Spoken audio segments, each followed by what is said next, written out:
Good morning, everybody. It's Patty from Tinkerer's Paradise here in Portland, Oregon.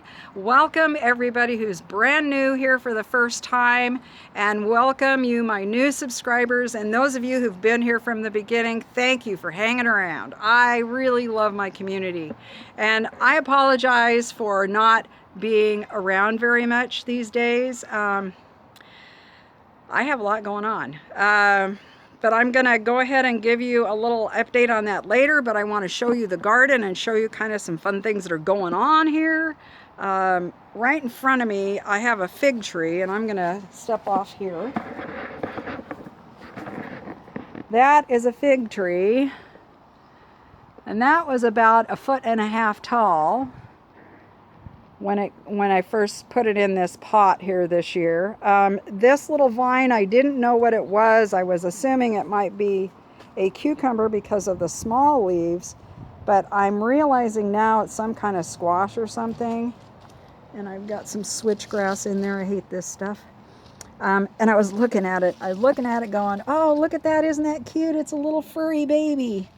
Yeah, it's cute. That thing's been sitting there that size for probably a week and a half. And then yesterday I was out here and I went, ha, look at that. I didn't even see it. I don't know what this is. I can't really tell yet, but I have a feeling it won't be long I'll be able to. So anyway, that's one of the fun things in the garden. Volunteer corner here. Those of you who are new, I have 4 tomatoes. 2 of them are cherry tomatoes, and then this more of a standard type tomato, which I don't know which it is. They do get red, and they're pretty tasty. They're nice and sweet. And then over here, you can see that he's on the other side. But anyway, this one here will have green shoulders. You can tell the dark green up here. That is indicative of one. But it gets kind of a brownish orange. You know, it's like orange infused with green or red infused with green, turns kind of a brown. Anyway, a really yummy, sweet tomato. But I'm a little sad because this guy showed some blight on it here. And I'm going to let those ripen. I've got 2 tomatoes on there. So I'm going to let the 2 that are on there ripen. So anyway, oh, and this is a foxglove seedling that came up. This is my little row of shame. I mean, I've got, I can't believe it. I've actually gotten tomatoes off of these, so I still water them. Isn't that funny? And then I've got these, noodle beans. I've actually picked 3 noodle beans. And that's number 4 and 5, so I'm excited about those. And this is also growing in a gallon pot, and in a couple days will be ready to chomp on. I'm excited about that. And over here, I've got something really cool, and not just the tomatoes. And yes, this is another one in a gallon container. See this guy here? That, my friends, is a ladybug larva. Or a nymph, excuse me. That's a little nymph. And this little nymph is getting ready to pupate. And you can tell because his little butt is connected to the fruit. You see that? I think that's really cool. So we'll be watching that. I'll post pictures on Instagram of it, of the whole process, so that you can show it to your kids. And I love sharing that kind of stuff with kids. Kids in the garden are great, aren't they? Anyway, let me show you what I harvested today. This is my noodle bean. Now, this is probably close to 18 inches long, which is about when I've decided I like to harvest them. I don't want them getting beany. They don't taste as good. The little ground cherries, those are also volunteers. I'm not getting very many off of them, and that's fine because it's only me. The cucamelons, these little volunteer tomatoes. Actually, this one isn't a volunteer.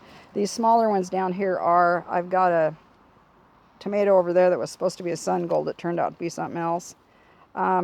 This is one of those tomatoes that's a volunteer. And then, you know, These are those white cucumbers, the miniature whites.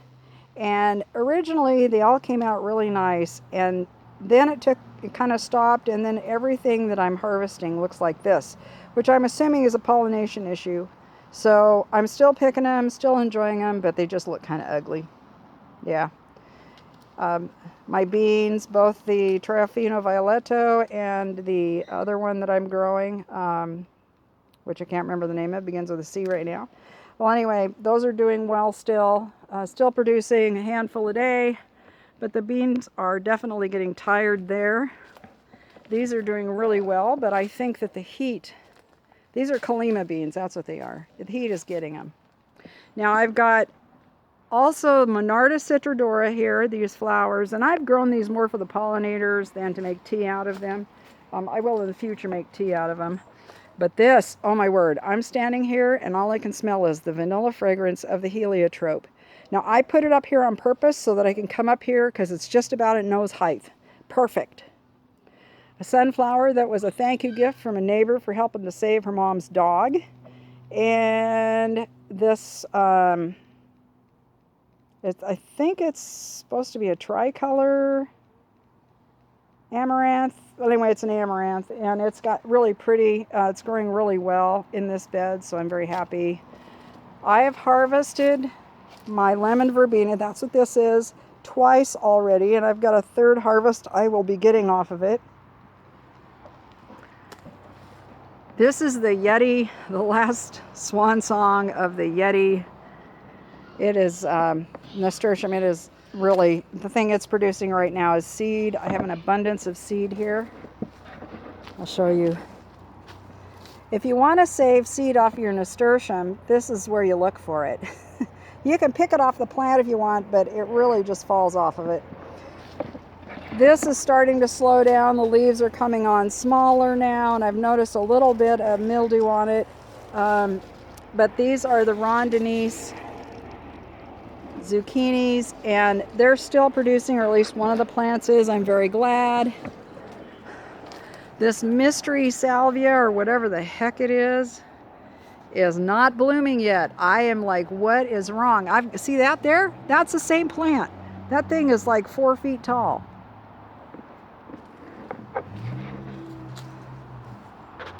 These are oca. I will be digging these. It produces a tuber that's very yummy. Well, hello there, lovely. This is a little cherry tomato that was supposed to be the golden one and is not Golden Jubilee. Brad's Atomic Grape. Ooh, guys. This is the only thing I hate about Brad's Atomic Grape. Its propensity for getting blossom end rot. The Sicilian saucer is ripening. It did get some blossom end rot. I've only seen a couple pieces of fruit with it on there, and I did add some extra calcium to this bed. This is my favorite basil. It is, I believe, Corsican basil. I will, if it's different than that, I'll post it in the description when I go check on it, but I believe that's Corsican basil. It's a nice tall basil, easy to harvest, and it has an amazing flavor. I like it way better than cinnamon basil. It's sweeter, really, really a lovely basil.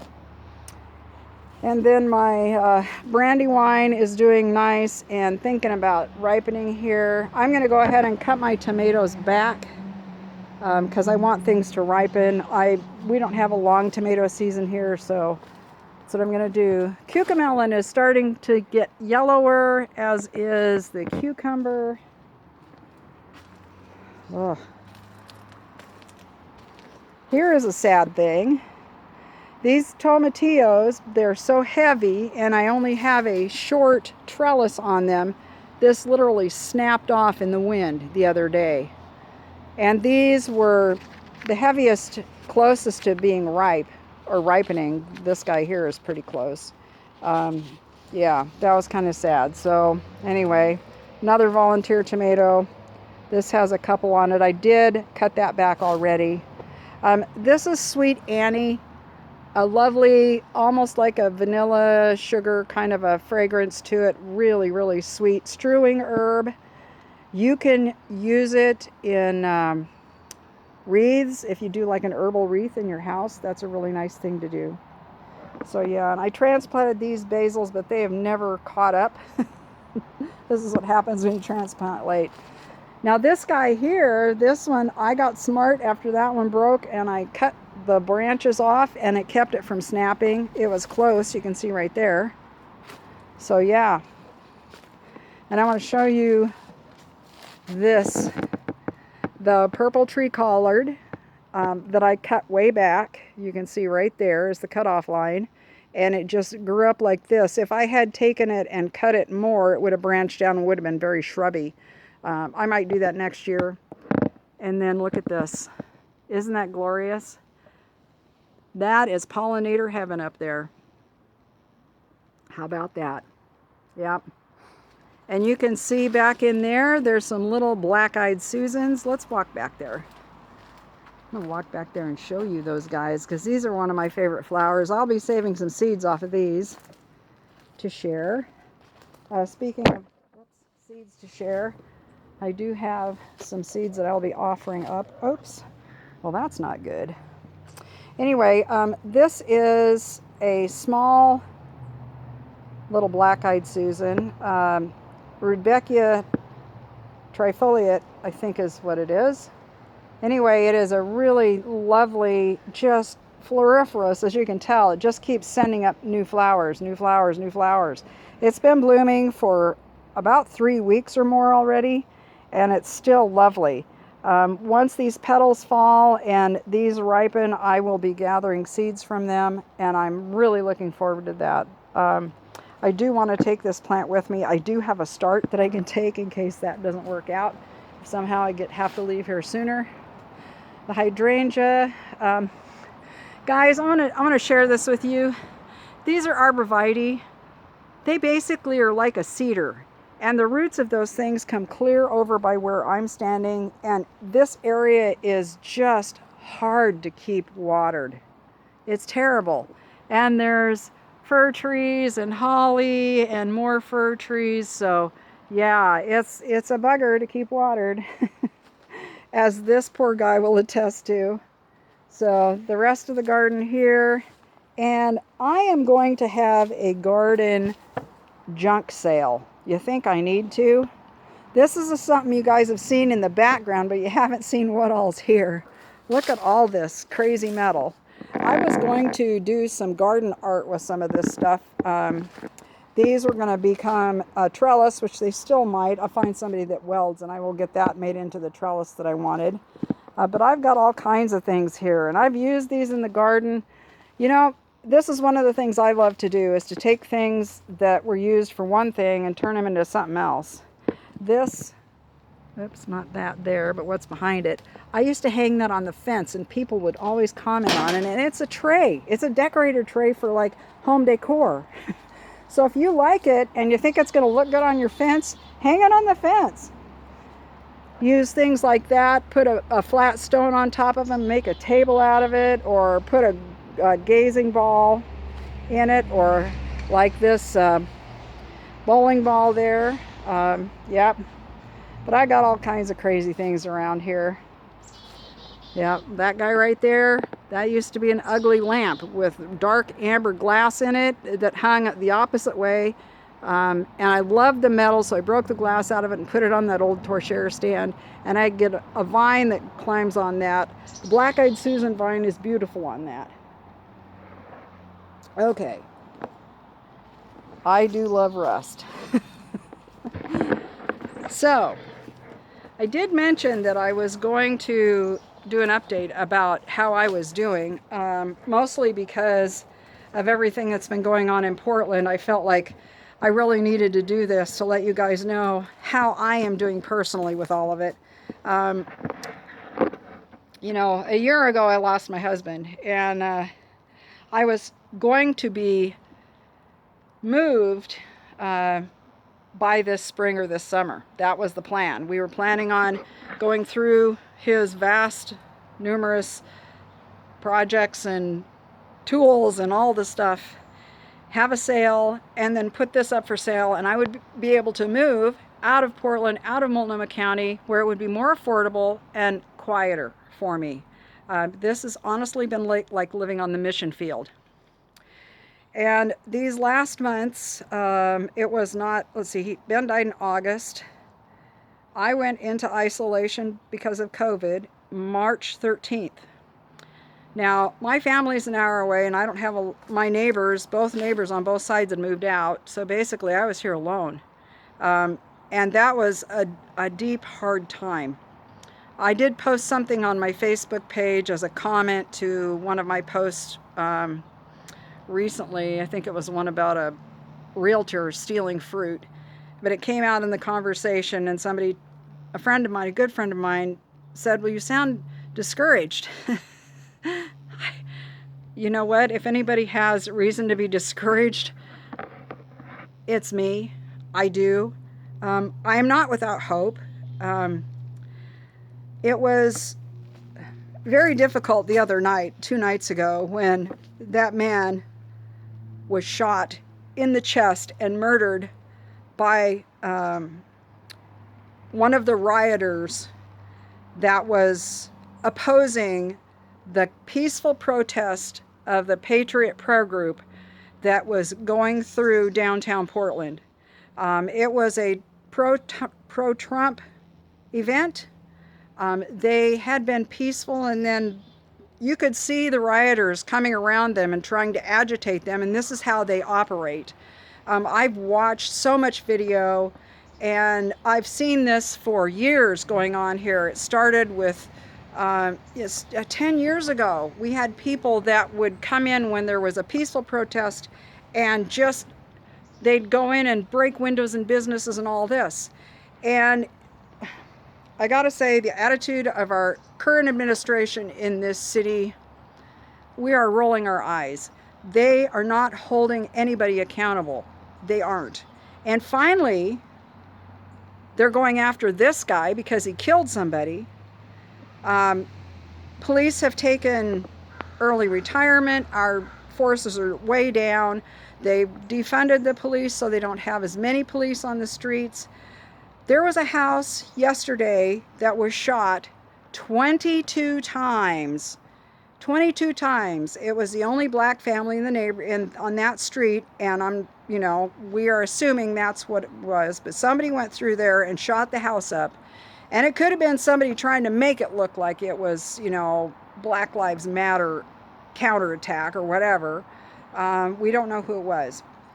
But it took them 11 hours before somebody showed up at that house. Two neighbors called in. The people happened to be gone when it happened, and they get home and they find their house in this kind of condition and hear these stories. If I called 911, I'd be lucky if I could get a police officer over here.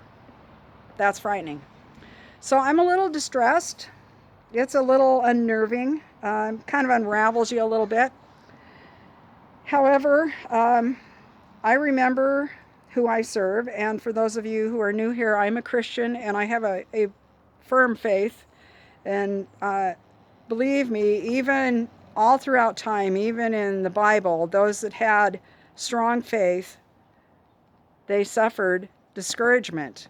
I can imagine Paul, the Apostle Paul, who wrote most of the New Testament, that when he cried out to God to take away the thorn in the flesh, his illness or whatever, what he was suffering in his body, that he got discouraged, and that's why he cried out to God to relieve him of it. And God had a purpose in it. Well, God has a purpose in this. And I pray that it will open their people's eyes to see that this is not the way to do it. You can't bring chaos into a city and expect it to suddenly bloom into what you want. No, it's going to be an ugly place. It's looking more like a third world country. You guys have seen the videos, I'm sure. But anyway, enough of that. It is not a good place right now. I have many friends who are very concerned for my well-being, and I just want you to know I am far enough away from that activity that physically I am safe. I do not feel protected. I do feel protected by the Lord, but I do not feel protected by those who have been placed in office to help keep the peace. Even our sheriff is struggling. Yeah. And I mean, you can go online and see what Kate Brown, our mayor, or excuse me, our governor said, and you can see the open letter to President Trump from our mayor and get a feel for what he's like and all of that. It's all out there to look at, so I'm not going to talk about that anymore. But me, oh my goodness, today would have been Ben's 71st birthday, so I'm remembering him with some tears, but moving on, you know, it's a memory. He is a memory now. That seems funny to say, but it's really true. My life with him is a memory now. And I am moving on in life. It feels good to be able to say that, you know, that I'm not stuck in that grief to the point where I feel like I'm not going to move on. The harder thing for me is that I have so many different things with my physical body. I've had a recent downturn in my back, and I've been in a lot of pain for about 3 weeks. And I'm pretty exhausted, I gotta say. So, you know, you can throw your encouragement at me, that'd be great. I have been dealing with this for 2 decades. I know just about everything that's out there to do, so I would appreciate it if you'd not offer advice on this or that. Have you tried it? Jess over at Roots and Refuge, she sent me this deep blue rub that she sells through doTERRA, along with a bottle of an oil that I can't pronounce the name of. Begins with a C. You would recognize it for those of you who are into essential oils. And that has offered some help with the pain, but I still suffer a lot of it.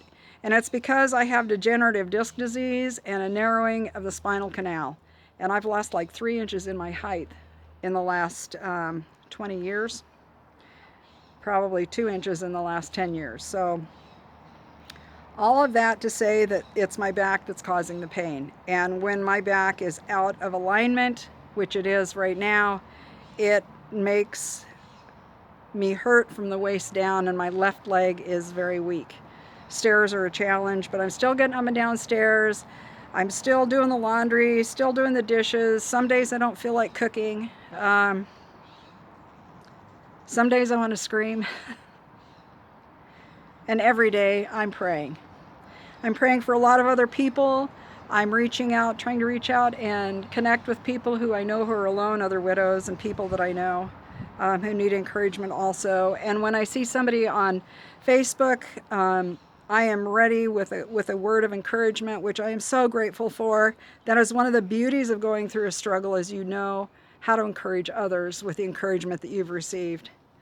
So I want to leave you with that. Just keep me in your prayers. We are still going through things here, still trying to get this estate sale thing figured out. I will be having, like I said, the garden junk